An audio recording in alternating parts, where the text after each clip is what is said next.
You are standing in a desert. Noon. The sun is directly overhead. The ground temperature is pushing 70 degrees Celsius. There's no shade, no water visible anywhere. The air burns the inside of your nose when you breathe. Every large animal around you is dead or hiding. Lions are flat on their bellies under the only tree within a kilometer, panting, unable to move. Zebras stand still with their heads down. Vultures circle but do not land. The desert at noon has made everything go quiet. Except one thing. 1 million years ago, your ancestor was running through this, not hiding from it, not enduring it, running, hunting at noon in the worst heat of the worst part of the day. Most people assume ancient desert survival was a desperate endurance test, rationing every drop of water, hiding in the shade, waiting for the mercy of nightfall. The reality is the opposite, and it will permanently change how you think about your own body. Early humans were not the desert's most desperate survivors. They were its most dangerous predators. And the reason is written directly into your skin, your spine, and every time you sweat through your shirt on a hot summer day. Here is exactly how they did it. In 1984, a fossil hunter named Kamoya Kimeu was searching the dry lake bed near Lake Turkana in Kenya when he spotted something in the sediment that did not belong. A fragment of skull. Over the following weeks, his team excavated the most complete early human skeleton ever found, a young male, around 9 years old at death, already 1.6 meters tall. The species was Homo ergaster, our direct ancestor, living approximately 1.5 million years ago. Researchers call him the Nariokotome Boy, and what stopped the field was not his age, or his height, or even how well preserved he was. It was his shape: long, slender legs, narrow hips, a tall, thin torso. The proportions of something built for one specific purpose, moving through extreme heat without dying, not sprinting,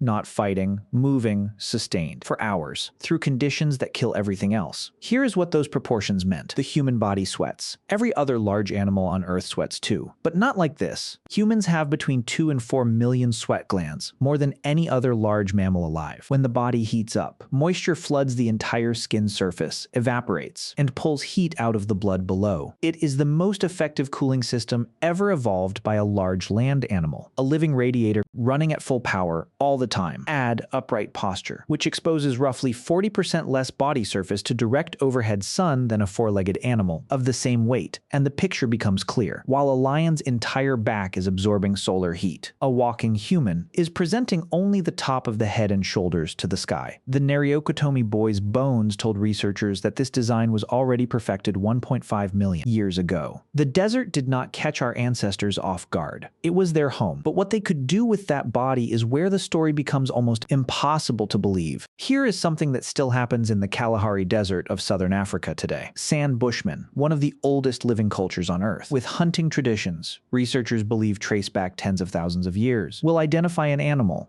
a kudu, a wildebeest, a gemsbok, and they will begin to run after it, not sprint, run. A steady, sustainable pace in the middle of the day. In heat that would put an unacclimatized modern person in hospital within an hour, the animal runs too, far faster than any human. It disappears into the distance. The hunter keeps running, following tracks in the dust, maintaining pace, for 2 hours. 3, sometimes 4, under the full noon sun, and eventually the animal stops, not because the hunter caught it, because the animal is dying of heat stroke. This is called persistence hunting, and it is the most devastating hunting strategy in human history. The physics are simple and brutal. Four-legged animals cool themselves by panting, breathing rapidly to evaporate moisture from the tongue and throat. But panting requires a specific breathing rhythm, and running hard requires a different one. A quadruped cannot do both simultaneously. So when a kudu runs, it cannot cool itself. Its core temperature climbs with every stride, and climbs, and if forced to keep running in enough heat, it will collapse from heat stroke before the human behind it exhausts. The hunter sweating the entire time is cooling while running.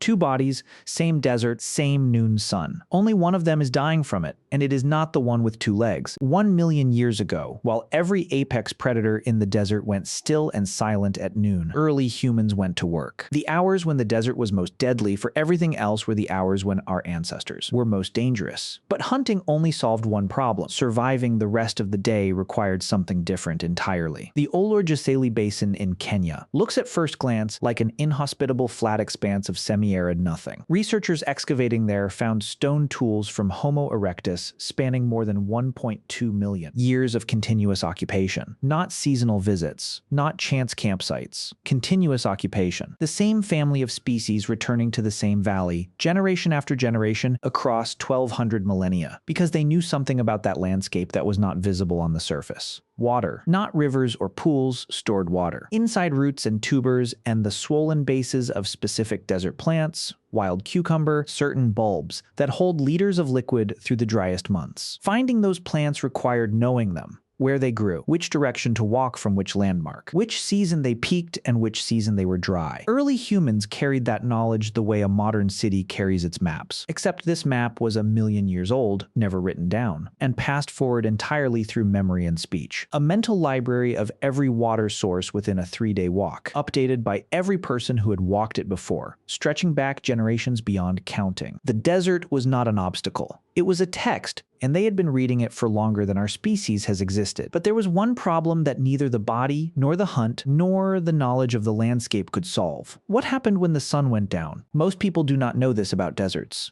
The nights. In the Sahara, daytime temperatures exceed 50 degrees Celsius. At night, in the same location, the same sand, they can fall to near zero, a 50-degree drop, in 12 hours. The desert that burned everything alive during the day becomes something that freezes it at night. Without shelter, without fire. A person who survived the noon heat could die before dawn. Inside Wonderwerk Cave in the northern Cape of South Africa, researchers found in 2012 what the field had been looking for decades: evidence of controlled fire dating back approximately 1 million years, burnt bone fragments, plant ash, the chemical signature of sustained heat inside an enclosed site, a place early humans returned to, night after night, to sleep and eat and stay alive through the cold that the desert kept hidden inside its darkness. Fire extended the livable window of the desert, from a narrow band around dawn and dusk to the full night. It dried meat from the midday hunt. It made tubers and roots softer, more digestible, richer in calories. It kept the cold at a distance. The desert was hostile in two completely opposite ways, burning during the day, freezing at night. Early humans built a solution for both. A body that ran in the heat, a fire that held through the cold. 1 million years ago, they had mastered both. So here is how ancient humans survived a desert 1 million years ago. They carried a body designed for exactly this. Narrow, upright, covered in more sweat glands than any other large mammal on Earth. They hunted at noon, while every apex predator on the continent was too hot to stand up. They read the landscape like a map drawn in memory, across 1,000 generations of people who had walked the same ground. And they used fire to survive the cold that followed the heat every single night without fail. None of this was improvised. None of it was luck. All of it was accumulated, tested, carried forward, and refined, generation after generation, by people who had no room for a single mistake. The next time you sweat through your shirt on a summer day and feel like your body is betraying you, that is not a malfunction. That is the single most sophisticated heat management system ever evolved by a large animal on this planet, doing exactly what 1 million years of desert shaped it to do. The desert didn't almost kill us. It built us. Hit that like and subscribe button for more such videos.